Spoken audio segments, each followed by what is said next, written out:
Good afternoon, ladies and gentlemen. You have tuned into the Daily Roundup on this, a Tuesday, January 17th, 2023. I'm David Menzies, and my co-host, well, let me tell you a little bit about my co-host. Do you know what, folks? Today is National Classy Day. On National Classy Day, it is said we celebrate those who are graced with the ability to live their lives with class and passion. And my friend, she has more class than Freddie Blassie. She is the she-devil with a spatula. She is the Khaleesi of the greater Coburg area. She is Tamara Ugolini. How you doing there, Tamara? Even better now that I know that it's World Class Day. Thank you for your always unique and powerful introductions. David, no one can compare. Well, were you ever a fan of classy Freddie Blassie, Tamara? You know, I can't say that I'm familiar, unfortunately. Oh, see, you're already making me miss the Khaleesi of the Khaleesi's, Sheila Gunn Reid, who is a professional wrestling fan, much like myself. But you see, that proves my point. You have way too much class to be a fan of professional wrestling. I think Jerry Seinfeld said it best, didn't he, about pro wrestling? If it wasn't already a thing, how could you invent it? Right? It's just so ridiculous. I'm definitely not going to disagree with you there, David. But Freddie Classy Blassie was also known as the Hollywood fashion plate. And his favorite line, I think, was calling those who disliked him, which were Legion, a bunch of pencil neck geeks. So there you go. That's your lesson for the day, Tamara. Well, you know what? We have a packed show, but before we get into the meat and potatoes, I guess this is where Sheila usually gives the housekeeping rules because you know what? There's certain platforms out there, folks, like YouTube, where we're demonetized, but we're not deplatformed, right, Tamara? And we don't want to get deplatformed. You see, YouTube, I mean, if you're familiar with the GTA, folks, there's a highway called the 407, and commuters have a love-hate relationship with it. We love it because unlike the 401, traffic actually moves, okay?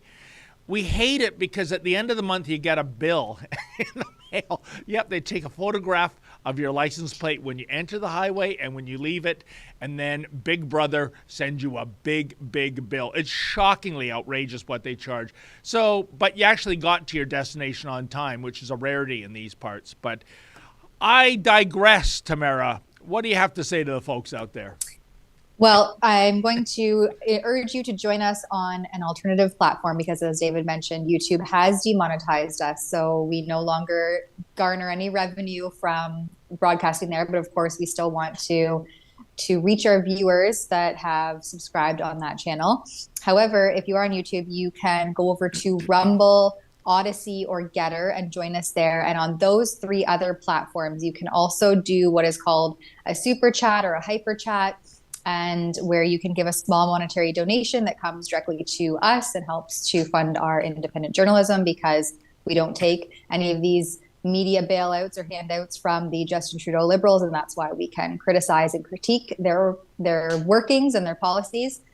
So if you go onto one of those other three platforms, then you can do, again, what's called a hyper chat or a super chat, and you can engage with us directly, give us some feedback on our show, give us any tips, or just, have some friendly chats with us. And I think what we'll try to do is save most of the chats until the very end, and we'll kind of see how that goes. Sometimes it's relevant to what we're talking about in the moment. So we will rely on our wonderful producer to alert us if there's anything in the queue there for a chat. But I think that we'll try to save most of them until the very end if they can wait. And we have a lot of news happening today, especially in light of all of a big chunk of our team over in Davos currently covering the happenings at the often shadowy and previously kind of ignored World Economic Forum that's overseen by overlord financier Klaus Schwab.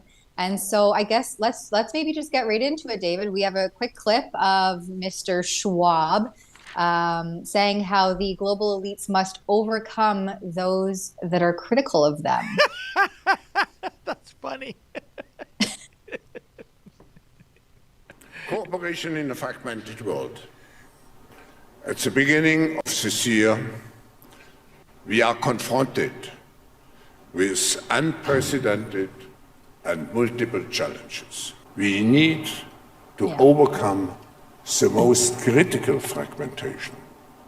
And the most critical fragmentation is between those who take a constructive attitude and those who are just bystanders, observers, and even go into the negative, critical, and confrontational attitude.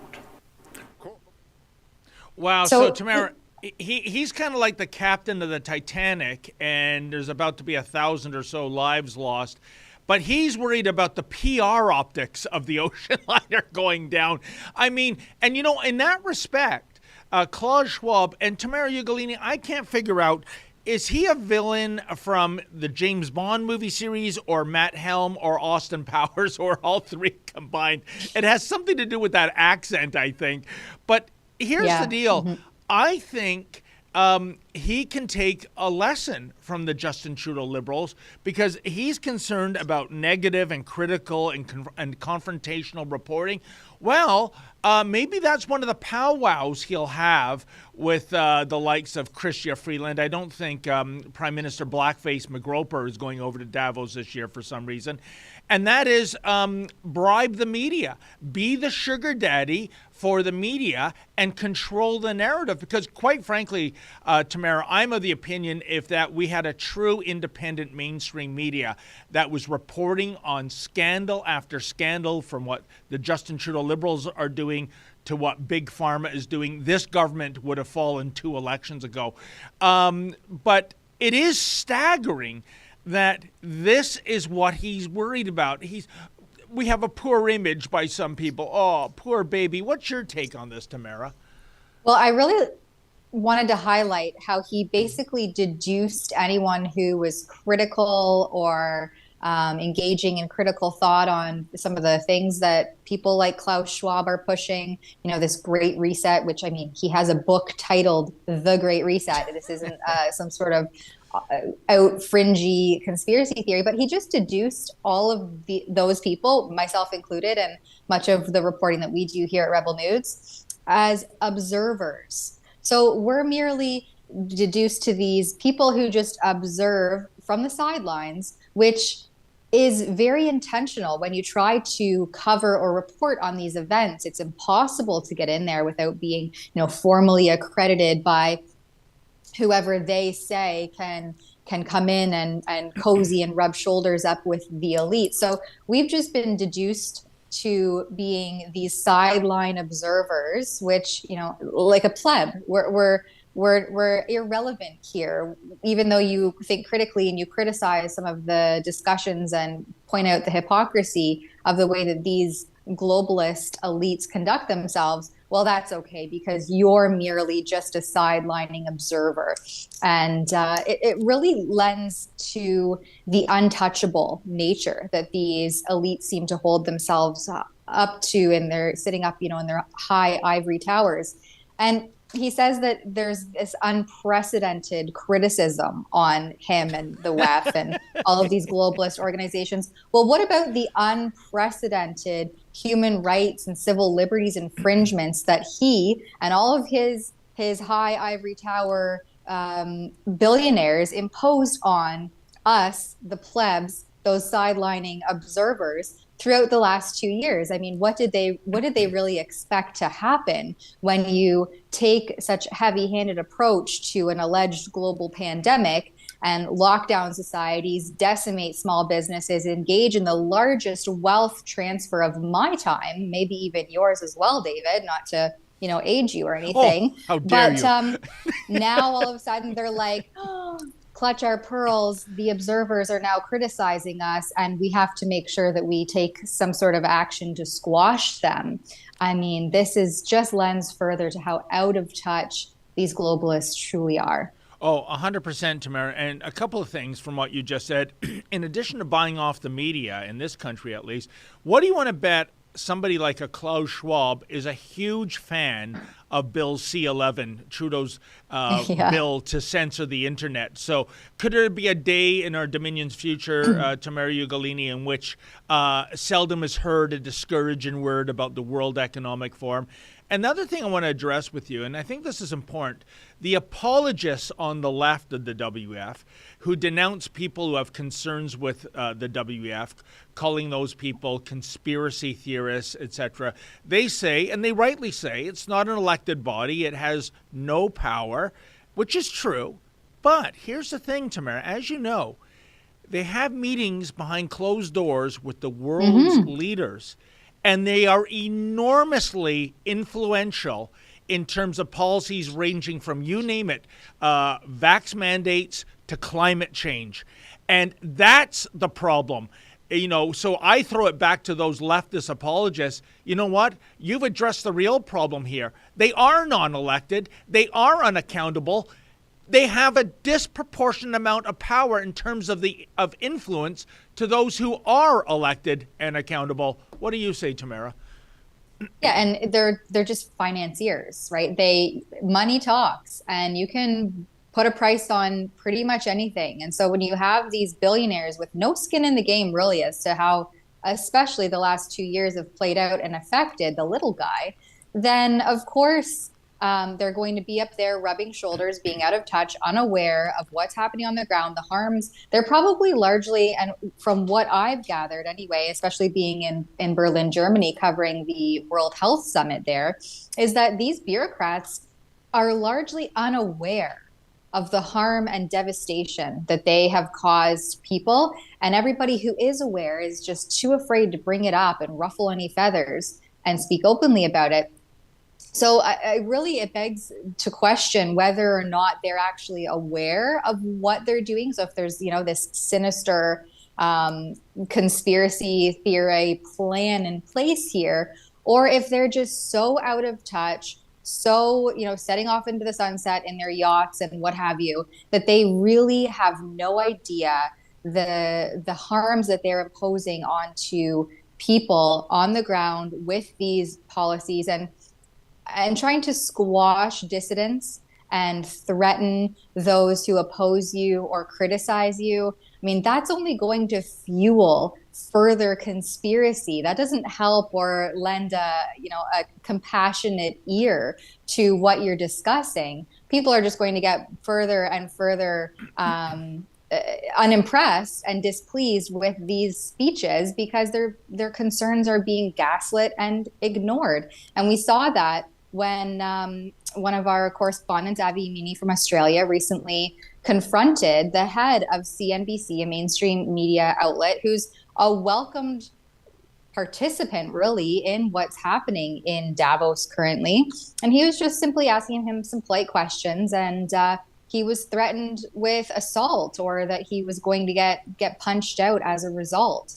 And so this is the tactics that people these sorts of people lean on when they're facing criticisms and critique.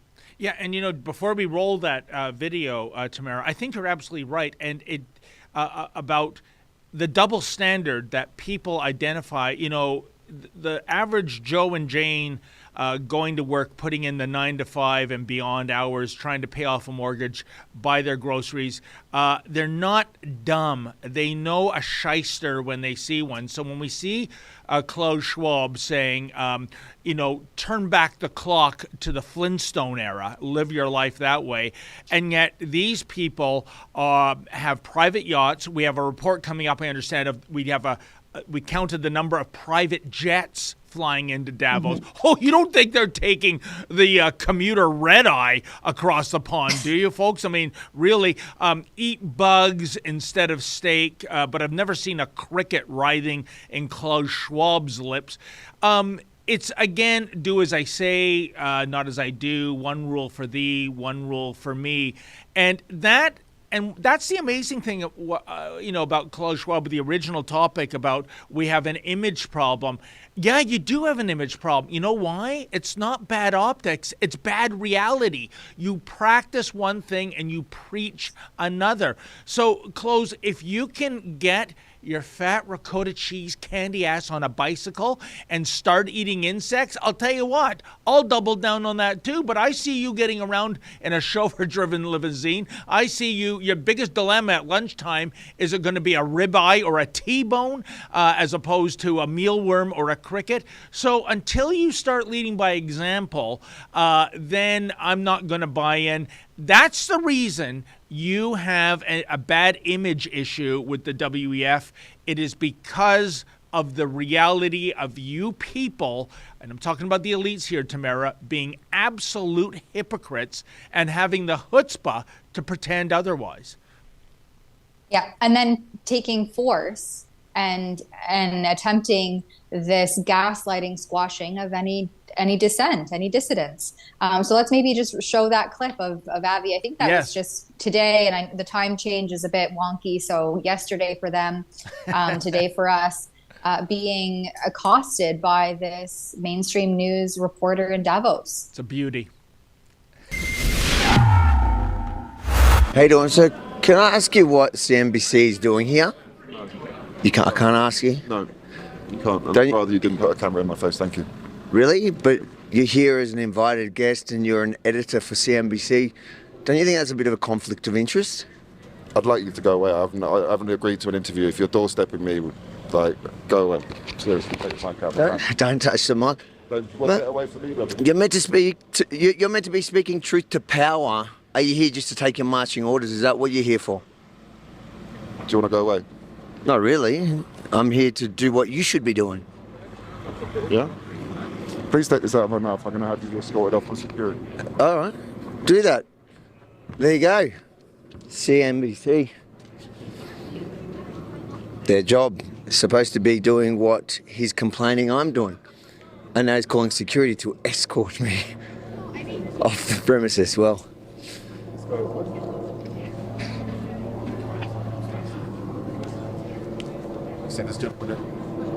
what's the problem? You're my problem. You've been very rude to me this morning. You haven't asked me anything, so I'd like you to take the camera off me. I've literally asked you questions politely, which should be your job. That's your job, sir. I'm doing your job. I'm just not getting paid for by Klaus Schwab. You were inside as he walked in, a bit upset. What did you hear him say? I heard him say, I'm going to paraphrase it because I don't have the exact thing, but he came in sounding quite angry, saying, I'm going to punch him out. Paraphrasing there, he's knocked out, punched out, but, he wanted to hit you.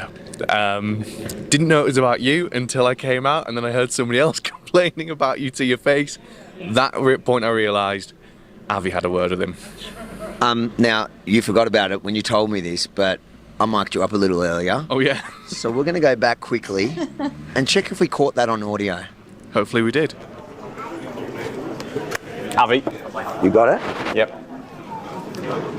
Ready? I don't know, but this guy's going to get punched out. I just got threatened by the head of news and programming of CNBC. Are you serious? That's him there. And for what? For literally doing what he's supposed Talking to do. to him. Well, no, I was asking him questions politely. That's his job. And he got so angry that I did what his job's supposed to be. That he threatened me. Man, glad you were mic'd up. Well done. CNBC, which is supposed to be reporting the news, and he's a senior editor. And his problem is I didn't ask his permission to doorstep him, to ask him simple, polite questions. That is literally the problem with the mainstream media right there. They're shocked that I'm here in Davos at the entrance. They're right at the entrance. To what? Not to hold them accountable, not to ask the tough questions. They're not here to ask the World Economic Forum the tough questions. They are here to take their marching orders. Yeah. Oh my goodness, Tamara, so much to unpack there. I want to get right to one point. It might be a little thing, but it just really bugs me, especially the first time I saw it, when that CNBC coward is, grabbing Avi's microphone, saying he's going to send out security. Before he goes into the building, he flicks his cigarette butt into the bushes there. And I bring this up because these people are all about saving the planet, and the way we do that, of course, is tax the bejesus out of everybody with carbon taxes. Well, at least the developed world, not the major polluters like China and India. And here's a guy so brazen that he doesn't care about being caught on camera littering. He just throws that butt into the pristine Swiss scenery without a second thought. The second thing is, Avi is on a public sidewalk. He's being very respectful. He doesn't even take one step upon that staircase. So you have no justifiable right to privacy in public. And this is the head, allegedly, of a news organization, Tamara. If that was an CNBC cameraman going after somebody that was a story that they were producing, how fast do you want to see them revert to the public has a right to know? Suddenly now, that chestnut gets tossed in the bushes like his spent cigarette. And then, the ultimate, I think we didn't get into the nitty gritty of it when he does send out security. To me, this is pathetic. It's that, it's that nice lady who is maybe 105 pounds soaking wet. And Avi and her have a discussion. I mean, that guy was bigger than Avi. And he runs in and hides. There's the lady. He hides in and hides behind the skirt of, I don't even know if she is a security guard. She kind of looks like an usher, for goodness sakes. So it is unbelievable. And finally, the cherry on this sundae is that line, this guy is going to get punched out. Oh, not by you, because you ran away and got that 105-pound lady to do all the tough talking for you. CNBC, you are pathetic. It's a disgrace, really. And it punched out for what? Literally says, for taking pictures. Can you imagine getting so out of sorts for simply having, a camera and a microphone in your face when you are the face of the mainstream media and being so disgruntled about, having some questions thrown your way that you think somebody should get punched out for taking pictures or that they will be punched out for taking pictures? I mean, the cowardice aside that this grown man of decent stature was soliciting the assistance of a thin security guard to fight his battle because he just wouldn't, entertain a couple questions from Avi because he was caught off guard and I guess got really aggressive as a result. But if the tables were turned here and if that mainstream media journalist was being prevented from doing his job or having, security unleashed onto him, or being spoken to in such a brazen rude way, they would go right to social media and right to Twitter about how they're being treated unfairly and poorly. And I'm sure there would be something in there about, equity and intolerance and attacks on the media and how we must protect journalists and journalism's under attack. I mean, it would be full throttle that these mainstreamists would go on the offensive if they were ever prevented access or had security called on them. The double standard and, again, the hypocrisy involved in all of these spider web inklings of this web of the WEF and the WHO and the global elites and the media lapdogs that basically just do their bidding for them through indoctrination to the general public. It's all the same. And you can see their playbook playing out. And when you're aware and you criticize and you critique and you have critical thought about it, well, apparently you should be threatened, you should be squashed, and you should be gaslit because you're not just a complier who's following along, observing from the sidelines, saying, yes, please tell me what to do. Can I leave my house now? And what can I have for supper? Will it be the bugs? And please give me my universal basic income so that I can just be at your beckoning call for the next round of whatever you have in store for the global population so that you can get richer and we can be poorer and dependent. Yeah, but you know what, Tamara Ugolini, you nailed it with your opening statement, which is punched out for what? Because Avi Yemini was practicing journalism, which is what CNBC does for a living. I mean, this is the ultimate irony. This wasn't the CEO of, an oil company or a brick manufacturer or whatever.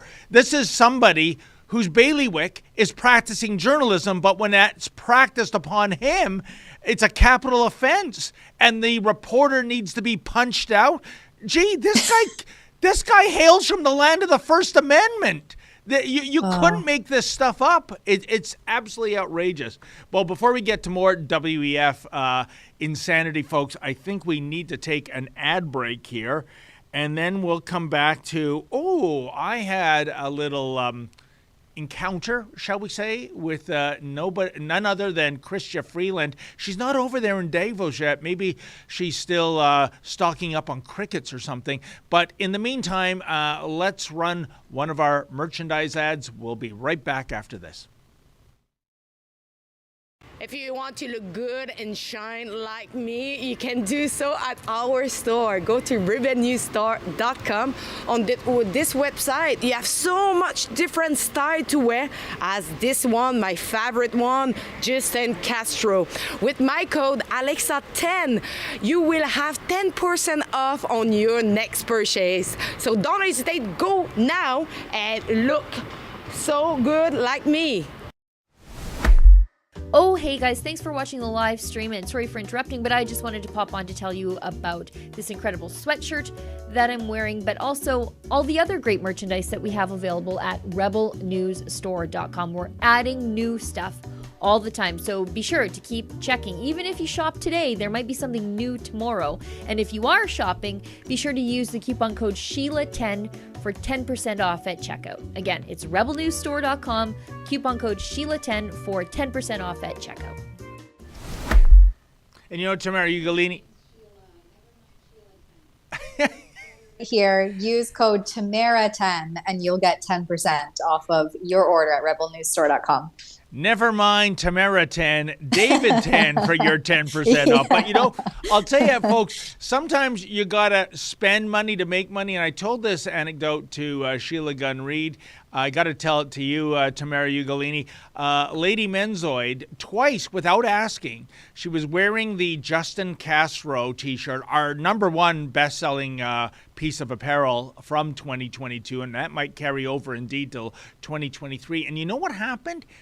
She was offered a discount by two different merchants I don't want to say who they are, just in case that was an unauthorized discount, because they believed so much in what the shirt was saying. And then there was a day at Walmart where she was wearing it, Tamara, and this guy came by and he gave her the stink eye. And then he made this circle, and Lauren's thinking, oh no, here he comes again. I don't want a confrontation. I just want to pick up some groceries, right? And again, he was just full of like bitterness. And then his face completely changed. And he went, I'm so sorry, ma'am, if you thought I was giving you the stink eye there. I thought that was a pro Justin Trudeau t-shirt. And no. and suddenly she was his best friend, right? So, that's awesome. it's a good way to find out who's who in the zoo, so to speak, who the lovers are, who the haters are, in terms of, their hatred or love for the Prime Minister. And like I said, sometimes it pays to wear the merchandise when you get a discount on the house. You can't argue with that. But we shall get on. Now, speaking of the Prime Minister, bumped into the Deputy Prime Minister, Chrystia Freeland, at a fundraising event for a Liberal MP. He's the Liberal MP for Mississauga East Cooksville, so I don't know why he was having a fundraiser in Toronto. But we dropped by because we had some questions to ask. None of the other media were by there. They wouldn't dare say anything impolite or insensitive to Ms. Freeland. So why don't I stop talking and let the camera tell the story.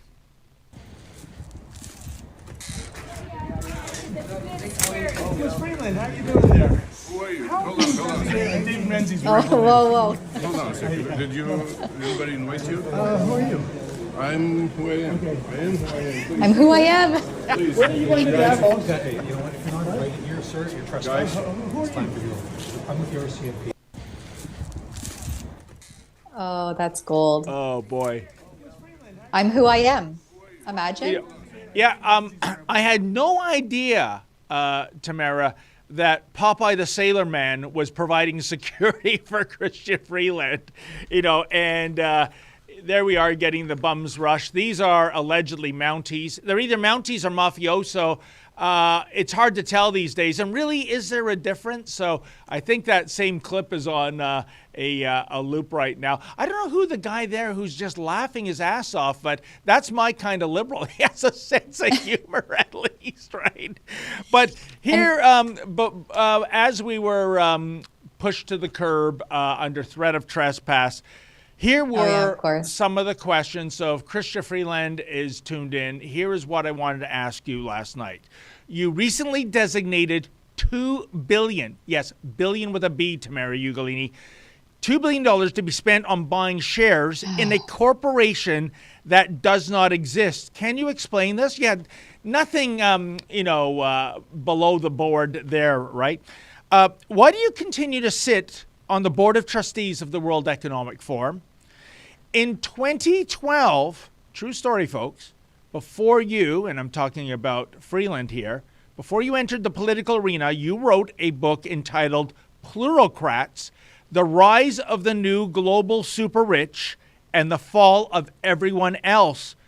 Why did you denounce the World Economic Forum a decade ago, but you are now a card-carrying member of that organization today? Do you support the Great Reset? You love the idea of carbon taxes to stymie climate change, yet you get around town in a supersized SUV, a Chevrolet Suburban, to be precise. And I believe that runs on, no, I don't believe, I know it runs on fossil fuels. It's not even a plug-in hybrid, for goodness sakes. Why the double standard? When you get over to the WE conference in Davos, will you be eating insects rather than steaks? And finally, I don't mean to be impolite here, but can we talk about your grandfather allegedly being a collaborator with the Nazis many moons ago? Oh, I know that's very sensitive, but, it is a matter of fact. Tamara Ugolini, not a single answer to a question. She runs away, literally runs away. And what is, again, it's like in a way, it's like the CNBC head honcho, Chrystia Freeland, before she was a politician, before she was deputy prime minister, was a journalist. I guess that ship has sailed. So much for the public having the right to know, so much for transparency, so much for sunny ways when those questions are a little more pointed than, what the CBC propagandists give her, namely lob balls. Yeah, she really scurried out of there like a cockroach, didn't she? As soon as she saw there was someone, the body language there is just so telling. And then for someone to just scoop right in there, were you invited? Because you have to be invited everywhere that you can try at least to speak truth to what's supposed to be elected officials, right? We're supposed to be in a democracy where you are supposed to be able to have your voice heard. And yet again, we see with the Liberals, they just continually skirt anyone that doesn't have their pre-approved script ready to go and ask them those questions about, what outfit you're going to wear on your airplane before you land in Davos to be then chauffeured over in your private helicopter to the event. And what shoes will you wear for that? Deputy Prime Minister Chrystia Freeland is basically what our mainstream media would be asking of her. I look forward. I think are you compiling a full report out of that one, David? Because I'm excited to see. Absolutely. Our super cameraman, video editor, Lincoln J., who was with me, and he tweeted out a teaser of that report. He's working on it as we speak right now. But, in the Department of Silver Linings, admittedly, that hall, it was a union hall for painters and allied trades of Toronto, I believe. It'd be hard to believe those guys would be on side with this Liberal government because of what they're doing to the economy. But I digress. But the silver lining, I think, because those guys are allegedly Mounties, and I say allegedly because they never have a badge. They never give their name. They never give their badge number to Mary Ugolini. Well, we didn't get beaten up this time, unlike a year ago, December, when I was outside, the brickworks, literally standing on a public sidewalk. And I can let our viewers Google that, and we have a lawsuit at play right there. So in Justin Trudeau's Canada, it doesn't even matter whether you're on private or public property. His Royal Canadian Mounted Henchmen will give you the works if so ordered. So I'm very happy I didn't walk away with any kind of bloodshed inflicted upon my body. And again, I asked this, Tamara, where was the mainstream media? We were the only ones there. It is amazing how this woman, she is a woman, or at least identifies as a woman. I think she identifies as she, her. Yeah. But it's amazing how she gets a free pass. Yeah, and the Gestapo nature where the Canadian policing is headed is obviously extremely concerning. This secrecy, this thinly veiled thuggery that's being engaged upon to protect people who, again, are supposed to be elected, right? They're supposed to be elected by a majority. So they're supposed to be favored. They're supposed to be liked. And it seems very counterintuitive that people who are favored or liked or legitimately elected need a brood of security in their midst at every which endeavor that they intend or solicit. This is very concerning as a critical thinking Canadian. And it speaks further to the unions. Actually, at one of my child's extracurriculars, it's run by a couple, and the father is pretty high up in Unifor, a well-known union here in Canada, and they solicit votes and lobby for the Liberal government like no other. He said it's actually crazy how much they support and lobby for and with the Liberal government, that they're outright disgusted. I guess he and his wife, they sit on these, they still do a lot of these Zoom calls and things. And so they were telling me a little bit about what they speak about and what they promote and discuss. And they really heavily push voting for the Liberals and in some ways as well, the NDP. So unions, for whatever reason, are par for the course with the Liberal government, loving their policies. I remember several years ago, I forget which union it was, but my husband was part of a union at the time, and they put out a newsletter right before the 2016 election. And it was all about how the Liberals were standing up for the little guy and workers' rights. And it was basically just a campaign flyer for the Liberal government being solicited through the union. So that's still happening today. And it's really bizarre. And I guess that's why you can't have anyone who's critical or cynical of your policies, because then obviously they would question why that promotion was happening. Well, Tamara Ugolini, if they are so tied into Unifor, those friends of yours, ask them where Jerry Diaz is these days. The former head honcho got caught with his hand in the cookie jar, immediately checked himself into some mental hospital because, of course, this wasn't Jerry allegedly being a thief. This was some mental condition causing him to be a thief or some such nonsense. What bloody hypocrites they are. But you're absolutely right. They wear it on their shirt sleeves. Look at their ads about "We are the resistance," and when they say "We are the resistance," that's resisting the Conservative Party of Canada. They even have some ads, circulating. You can see how repugnant they are. And the other scary thing too is, Tamara Ugolini, the fact that the journalists who are unionized in Canada tend to be under the Unifor umbrella. So whenever there's some shenanigans at Unifor, i.e. Jerry Diaz, or the employees of Chrysler Canada losing their jobs for not getting vaccinated, and which is a true scandal, because we covered that protest outside Unifor's head office, Tamara. And what made that so scandalous? I mean, the very idea that you'd have to be forced to get vaccinated, that's bad enough. But Chrysler is a global corporation now. They have plants in Canada, the U.S., Mexico, and Italy. And Tamara, what do you make of the fact that that mandate only applied to Canadian Chrysler workers, not Americans, not Mexicans, not Italians? Can you explain to me where the science is in that? Yeah, well, exactly. It's all about the science TM. And so as more people became critical of where this science was coming from, and this again leads very early on to 2020 when, for instance, Doug Ford, we can probably pull up the article, he claimed to be following the experts but refused to name them. So the experts are just conducting themselves in backdoor discussions and in secrecy. Then how are we expected to really be able to trust them, as we have come to find out throughout the narrative unfolding, is that the experts are largely just in the pockets of big pharma, prioritizing profits over actual health. And so the science was basically just to coerce as much of the population as they could into receiving this novel injection.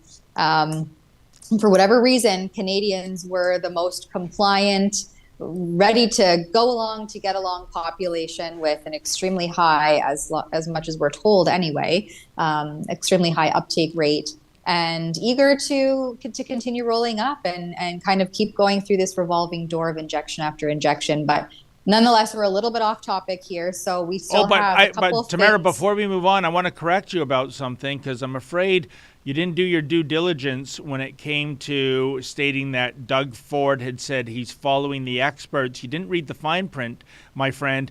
The experts were the likes of Sarah Lee and Betty Crocker, and it was about how to have a better cherry cheesecake recipe. That's what Premier Ford was referring to. How to sneak away to your cottage and skirt all the COVID restrictions I'm imposing onto you, and basically just throw yourself into a diabetic, cheesecake-induced coma while gaining weight, which is all of the things that make you susceptible to COVID. So you better go out and get vaccinated, and then you'll be healthy. Unbelievable. You're so right. We have many to throw to. I thought, because we were speaking about cars, do you want to talk about this crackpot Swiss MP who wants cars to vanish? He doesn't want individual ownership of cars. Where did this come from? Well, you guessed it, folks. The World Economic Forum. Shall we see what this jabroni has to say?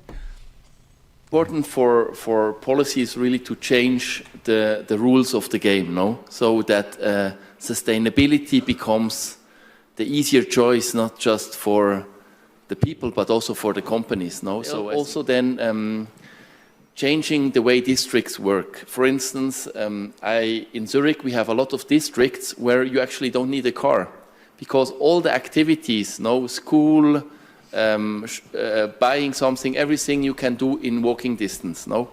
And by doing that, no, people don't buy a car, and it's not felt like actually they would like to have a car and they are not allowed to have it, but they simply don't need it because the environment was built in a way that they don't need it. And I think this is what policy needs to do. They have to change the environment.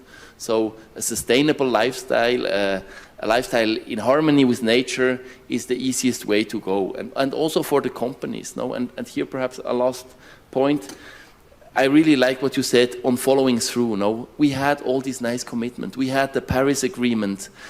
We also here at World Economic Forum have every year very nice commitments. What's important is really to follow through and also to also shed the light. Sometimes you're very critical with those who are acting, say there are, and we need to be critical, no, and see that there's no greenwashing, but we should also put the light on those who are not acting.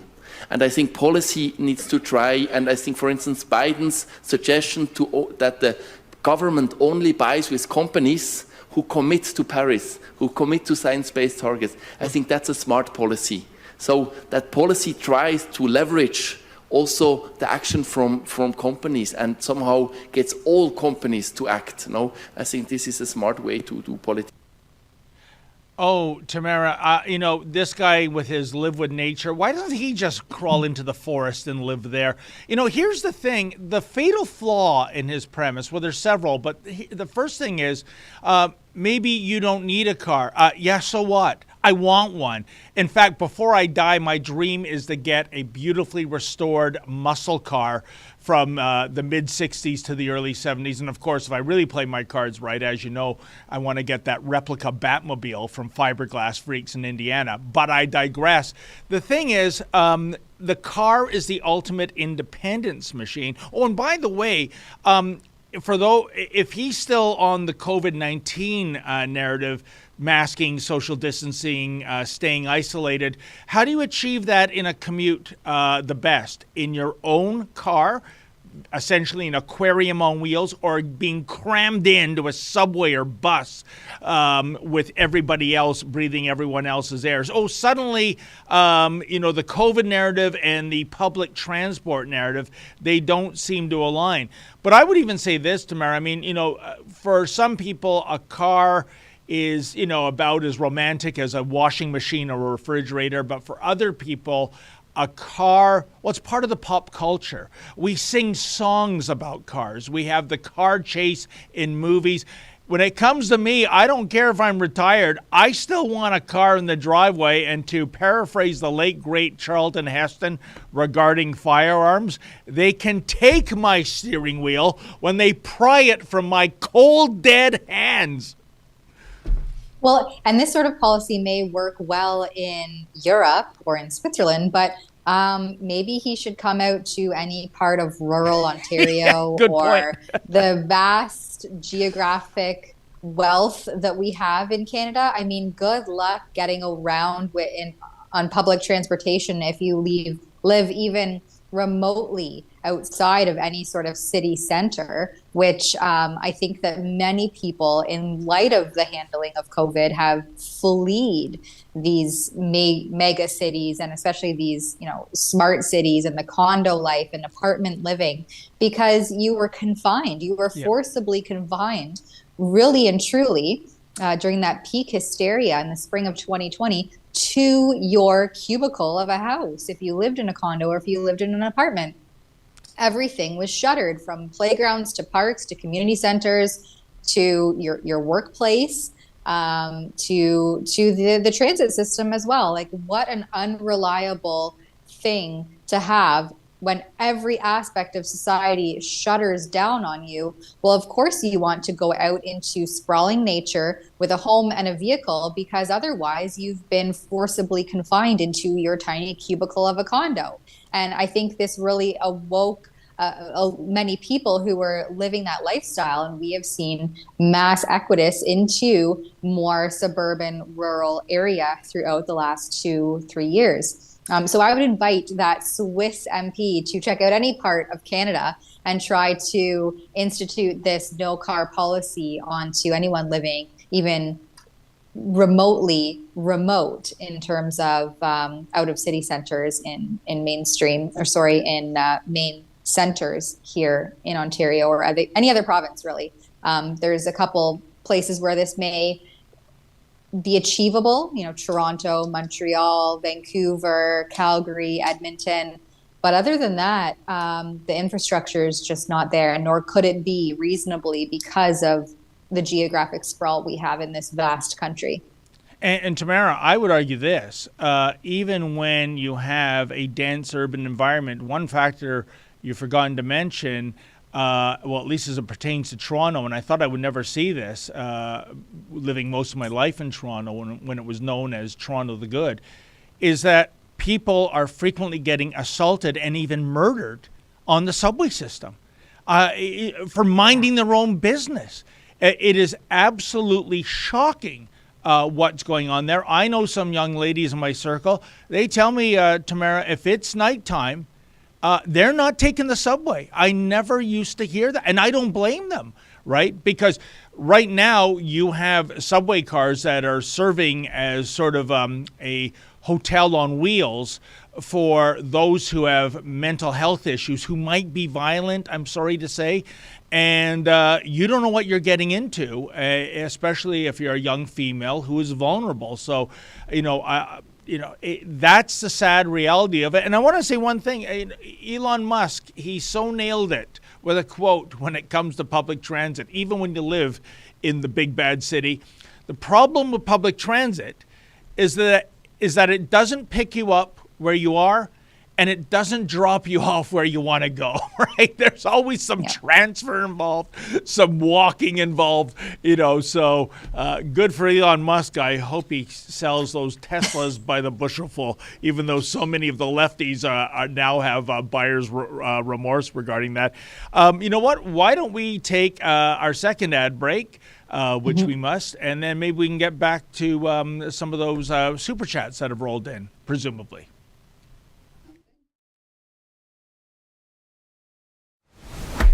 Have you checked out the fresh new swag we have at rebelnewsstore.com, like this nifty Resistance trucker sweater?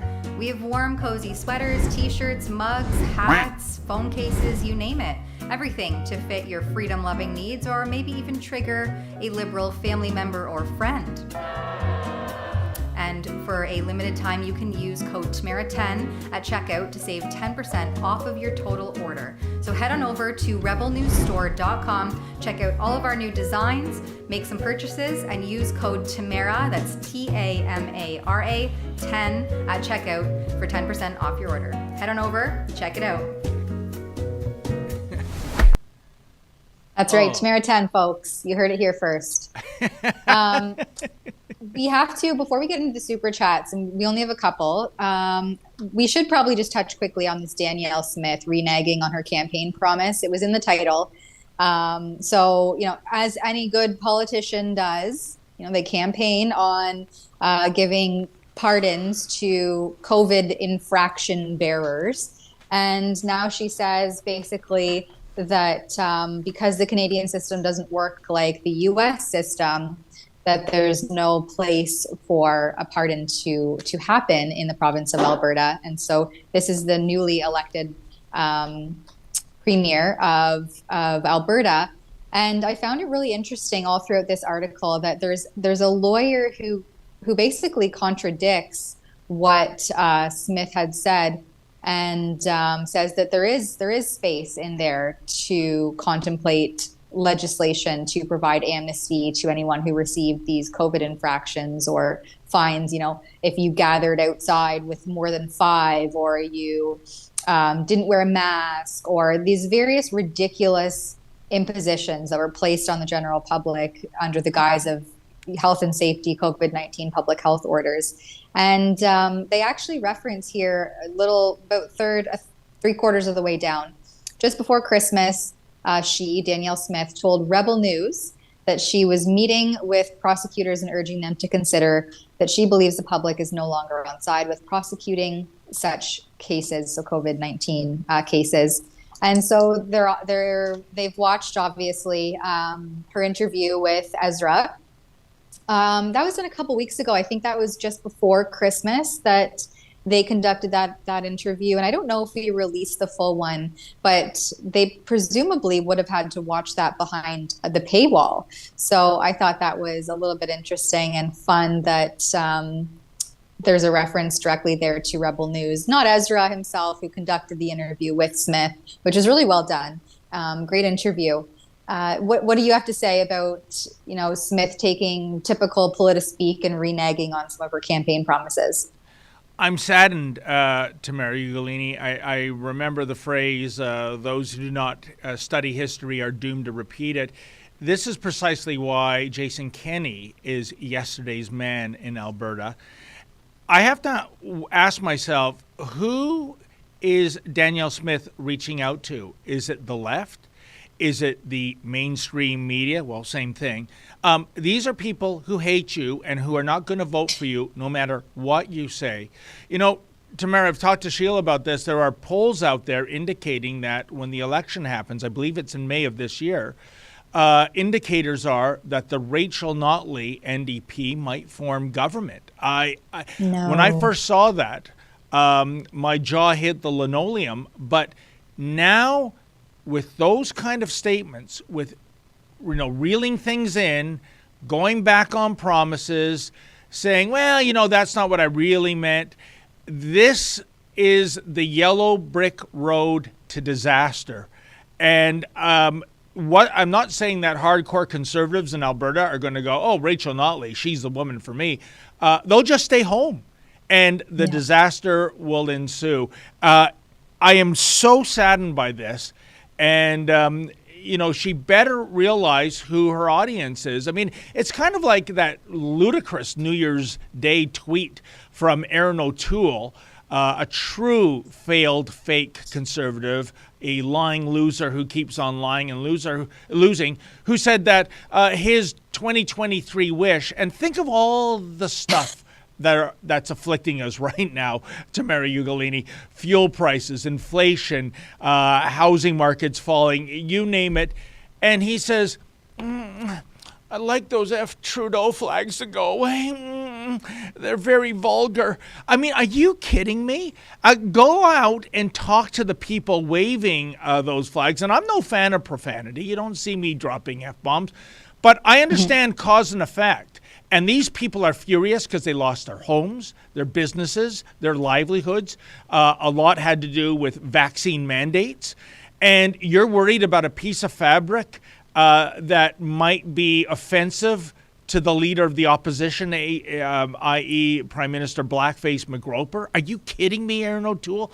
So what I hope is Danielle Smith regroups, recalibrates, and knows who her audience is, Tamara, that it is not the left, it is not the mainstream media. You bend the knee to those people, you're in trouble. And one other example I'll give you, Paul Martin, who was a brilliant finance minister, if you go back to yesterdecade, even though he was a liberal, when he became a prime ministerial candidate, suddenly the brilliance went away. And the reason was, he flip-flopped so many times, Tamara, that he earned the name Mr. Dithers. Now, when you have the name Mr. Dithers, how do you come back from that? And what I think the final nail in the casket, it was some photo op. It was in December. It was at his home, I believe, and he had a Christmas wreath on his door. And I think it was a CBC reporter, with a sense of jocularity, asking him, Mr. Martin, is that a Christmas wreath or a holiday wreath? And Paul Martin, you look at his eyes, he looked like Bambi blinded by a Hummer's high beams on the 401, Tamara. He said, it's a $50 wreath. I mean, he couldn't even say one way or another. You know, say what you mean what you say, know your audience, know your constituency, and stop reaching out to those forces who despise you and will never give you credit for anything you say. That's my message to Danielle Smith. Yeah, it's truly time after time showing to be the demise of conservatism is when you try to bend the knee and cater to anyone on that radical left, because there's just no reason or rationale there in a lot of how they conduct themselves and what they institute. Yeah. So we're running out of time. We've got 1 minute left, so we're Sure. just going to plow through these super chats quickly. We have one from AMT60, gives $5. Thank you. Christine Anderson from the German MP for the EU is coming to the Christian College in Whitby on February 22nd. She calls out Trudeau's dictatorship. Love her. Will rebel reporters be there? I don't want to give away too much, but we do have various plans with Christine Anderson. So whether or not we're at the Christian College, we will be following her tour closely in various provinces. So I hope that we'll have a reporter there, but you'll just have to stay tuned to find out. Len Surely Spencer we gives- will. We probably will. But there's a couple stops that she's making in Ontario. And so we are, like, I'm in touch with the organizer of the Canadian tour. And Sheila will be doing an interview that'll be coming out in a couple days, I think, virtually. And then in various provinces, we're going to have journalists and reporters following along there. Excellent. So Len Spencer gives $5. Watching from Alberta, Canada, Boilermaker Jim. Well, thank you very much, Boilermaker Jim. And I hope that you appreciated our brief commentary on Premier Danielle Smith acting as politicians act, which is just reneging on all of their campaign promises. So that's it, I think, in the docket, unless anything more has come through in the last few minutes. Producer Olivia can let us know. I don't think so. Okay. So thanks. There you Thank go. you for joining us, everyone at home. And David will say our final goodbyes because he's so animated and good at it.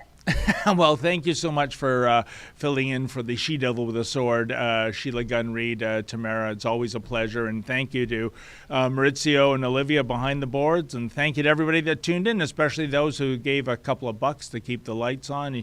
You know, unlike the mainstream media, we don't take any of Justin's sugar daddy candy, nor would we accept it if offered. And that would be certainly a cold day in hell, let me tell you. So until tomorrow, when Sheila shall rejoin me, as always, folks, stay safe and stay sane. Good evening, and a very cordial welcome to the annual meeting 2023. I express this cordial welcome on behalf of the Board of Trustees and my colleague, Jorge Brend, is the President, and all the members of the Management Board, as well as all the people who are here to make your stay here enjoyable and productive. We couldn't meet at a more challenging time. We are confronted with so many crises simultaneously. What does it need to master the future? I think to have a platform where all stakeholders of global society are engaged. Governments, business, civil society, the young generation, and I could go on, I think is a first step to meet all the challenges. But what is even more important is that we approach the future with a positive spirit,